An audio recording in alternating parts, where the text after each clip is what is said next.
Hello, everyone. Uh, I'm trying to use this platform to reach out to Nigerian citizens in general, and Yoruba people in particular. First of all, I want to say congratulations to Nigeria for turning 60 years old. But within that space of time, what have we really achieved as a country? We are still more like a geographical expression rather than being a real nation. We are not cohesive, there's no unity. We have advanced in some areas, I must give us that. We are very intelligent people in Nigeria, very progressive people, highly intelligent intellectuals and intelligentsia. But the running of the country has been one sided. The governance has been very dogmatic. The selection of operatives and key administrators in Nigeria have not been based on merit, but rather on geographical circumstances based on highly nepotistic and tribalistic considerations. And this is what is keeping Nigeria back.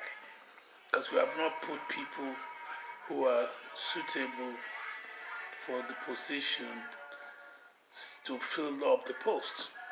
But based on where they come from, based on political affiliation rather than on competence. In some cases, yes, we do have a few cases where we have round pegs in round holes, proverbially said. However, we still have this gigantic discrepancy in the appointment of government, especially at the federal level. The administration has been insensitive to the diversity in Nigeria. And the diversity in Nigeria should have been a source of strength and not of division and not a source of weakness. But in Nigeria, things have been done in such a lopsided and one-sided, myopic way that it has created a mistrust in the body politic of Nigeria. And so, when you see the key positions are all taken from one side of the country, while the other countries are just given a token representation in the central government, it creates suspicion.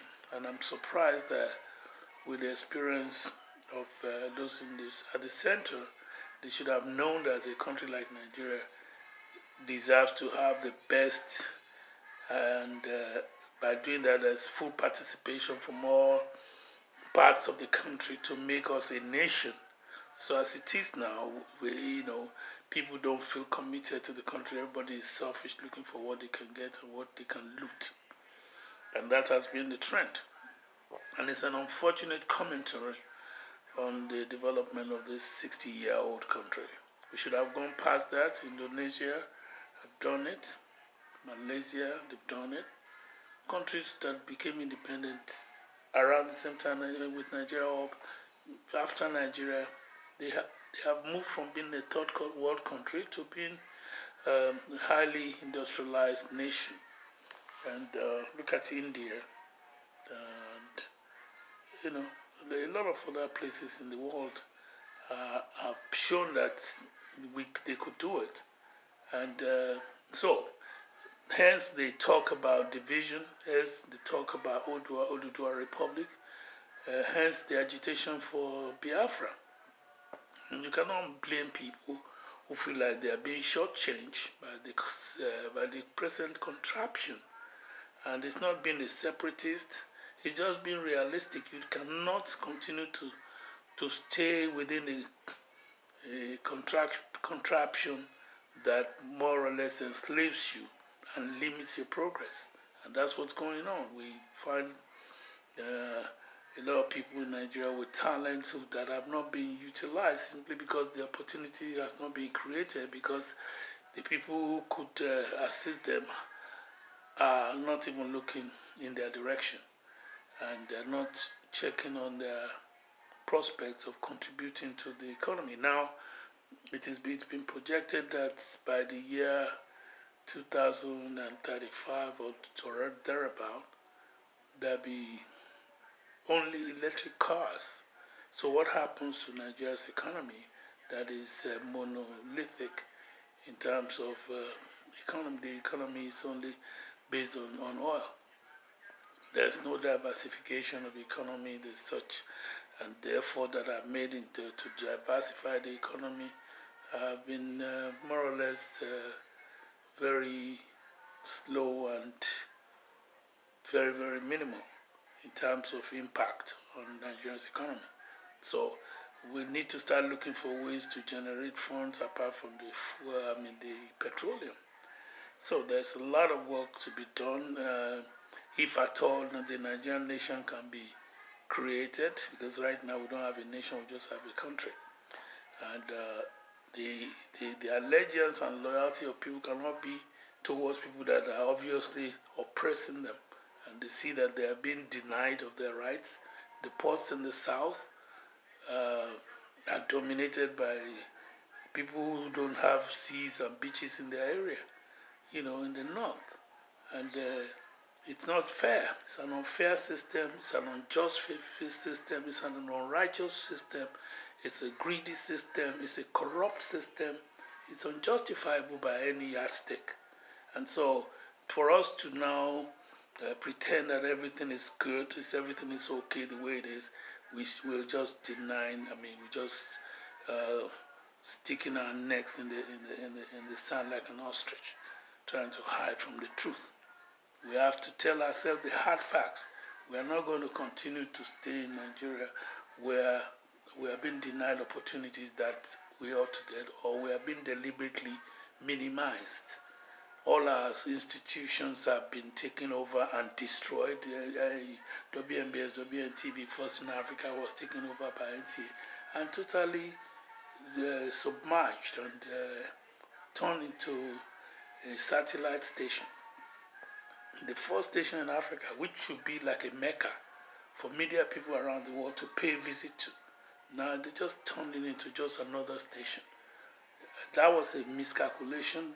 Those people responsible for it should be ashamed of themselves, because it was a mistake and miscalculation entirely. It should not have been allowed. If the federal government wanted a station in Ibadan, they should have created their own. And they shouldn't have turned a station that was festering, that was prosperous, that was producing other stations. They should have let it stay on its own. That's one of those calculated steps to bring Yoruba people down. And that's one of those things that make people very sad and unhappy about the situation in Nigeria. All the strategic positions are held by certain sections of the country, especially militarily. So there's a strategy to totally oppress the Southerners and the Yorubas and Igbos in particular. So just to call a spade is not being tribalistic. It's just facing the reality. Who wants to be dominated by a certain part of the country when you are supposed to be a federation? So the question of restructuring is almost becoming obsolete, because people are now saying, well, they don't think that they are wanted in the country. They're not reckoned with.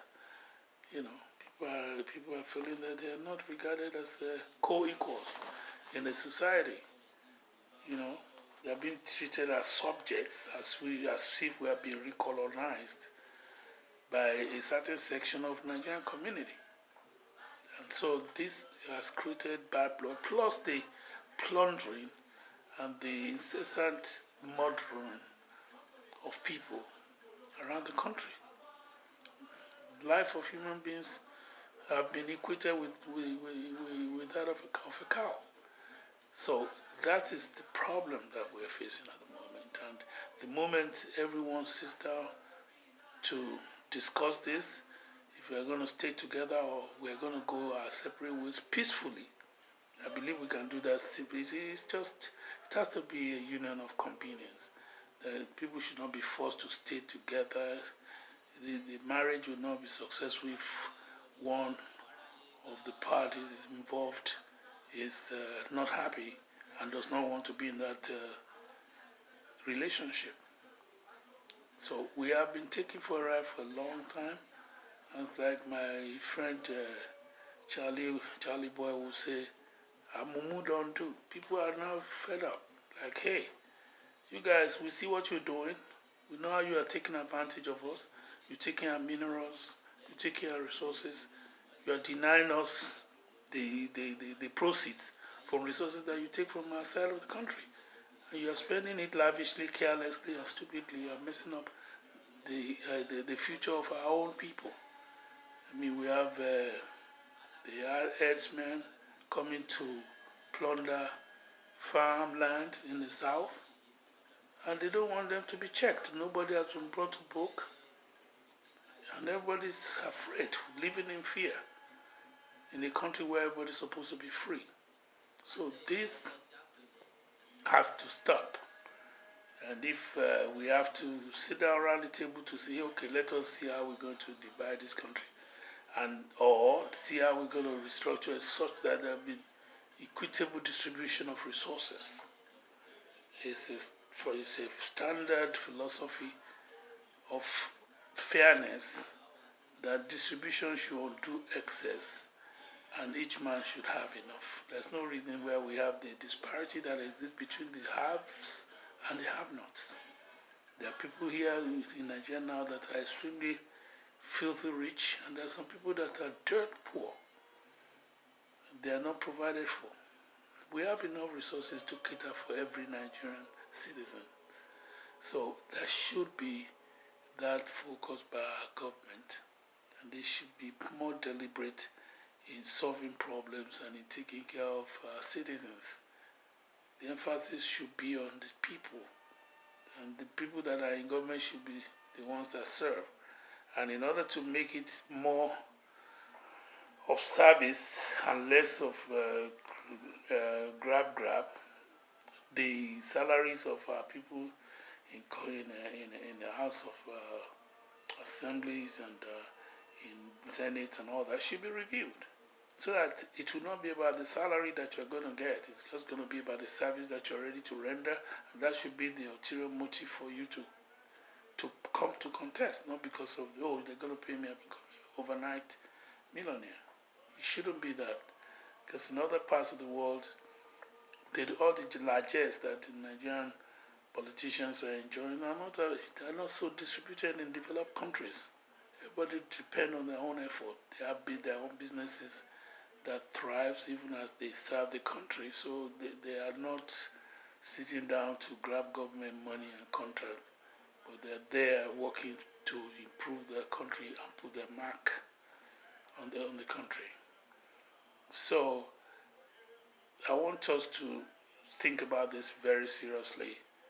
The people that are agitating for Dudua Republic or IPOB, they have their very cogent reasons, and they should be listened to. And they should be taken seriously. This is not a joke. You know, it's a matter of survival. It's a matter of standing for our rights. And it looks like some people have an agenda to take over Nigeria by hook or crook or by force. And that will not be allowed.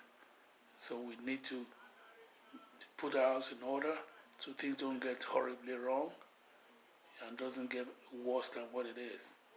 And those in government should not look at it as something that they have to fight. It's something that they have to negotiate with. You know, not something that is not going to be solved by military might or by any force. It has to be done deliberately with a lot of wisdom and calculation, and speak to all the parties involved so that we can come to an amicable resolution. People did not get to this point in one day. They've been saying it was restructuring. Nobody's listening to them. Now they're saying, okay, if you're not going to listen to us, we just get out. So that is why this should be handled with care. It's like sitting on a keg of gunpowder, which can explode at any time. And we don't want it to get to that point. And we pray to not get to that point, so that we can do things in peace. Nigeria will prosper. We can work together on this issue with humility, that the people in power will not be high-handed. They will be ready to listen to their citizens, especially people in the South who have been taking these slaps in the face for so long, even when they are the ones that enable Northerners to come and rule. And they get into power, and the majority of those people that are enjoying the largesse are from the North. And we know that in the North even there's a lot of inequality in the way that things are shared. Some part of the North are more equal than others. So all these things have to be even so that everybody will feel a part of the country. Anybody should have equal rights and equal opportunity to be able to enjoy what the country has to offer. The resources in the South should be enjoyed by all Nigerians. That is taken, but it should not be partially enjoyed by one side of the country, and then people from other parts of the country will come and boss over resources that are taken from their side. It's not fair. It's just not fair. I mean, you can put yourself in that position. People in Delta, whose riverine areas have been destroyed with contamination, they should be taken care of. And the method they're using now may not be working, so maybe there should be a direct involvement of government agencies to supervise physical development of the area. If the people there they are trusting the affairs of that place too are not taking care of business, then the government should now oversee and make sure that things are better. And so this is my take on this, and I want contributions and reactions. And this is not the time to point fingers and all kinds of negativity. This time for positive change. And God will help us, and God will give our leaders wisdom in all fronts so that we can resolve this issue amicably, whichever way it goes, either with Nigeria or with a separate political agenda. Thank you.